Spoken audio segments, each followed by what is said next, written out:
Right now, 12 News is uncovering that the two children found murdered in their apartment over the weekend were known to the Department of Child Safety. DCS says they already had an open investigation into the kids' mother, Yui Inoue, at the time the kids were killed.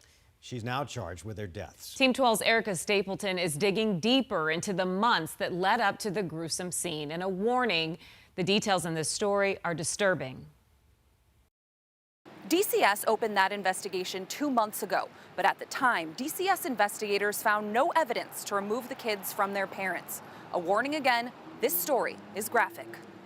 Hearing voices tell her to her children. This scanner call leading Tempe Police to a horrific crime scene. 9-year-old Mia Inoue and her 7-year-old brother Kai dead in their apartment, bloody under a blanket and boxes. Their mother, Yui Inoue, now charged with their murders. It's unimaginable that somebody would kill their own child or any child. Jim Eggleston is a retired FBI agent and worked countless cases involving kids. He's not connected to this case, but says a lot stands out that could have triggered the trauma. My two leading theories at this point would be either that she had a psychotic break or that it's a revenge killing to get back at her spouse for one reason or another. Police say Inoue and her husband were going through a divorce and had been arguing about money and a move to Japan. Police were even called to the apartment hours before finding the kids over a domestic dispute. Inoue's husband told police she threatened to stab him.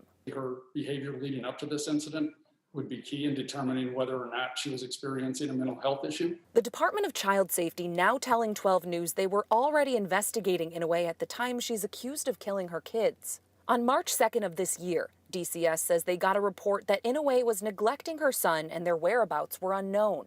When investigators found them behind a convenience store, they found no signs of abuse and Inoue was taken to a psychiatric hospital. Kai and his sister reportedly told investigators they felt safe with their parents, and DCS, at the time, found no reason to remove the kids from their home, according to the department's statement. 4 days later, on March 6th, Chandler police say Inoue was involved in an incident that resulted in alleged aggravated assault of an officer. That case is still open. 2 days after that, on March 8th, a court docket shows a person with the same name had a court-ordered mental health evaluation, but those records are sealed. In court, Inoue denied killing anyone, according to a Japanese translator. But the prosecutor says the crime scene was clear. Both of these victims fought for their lives against their mother. Court records show Inoue was also accused of stabbing her son with scissors, but a police report was never filed. We're in Phoenix. Erica Stapleton, 12 News.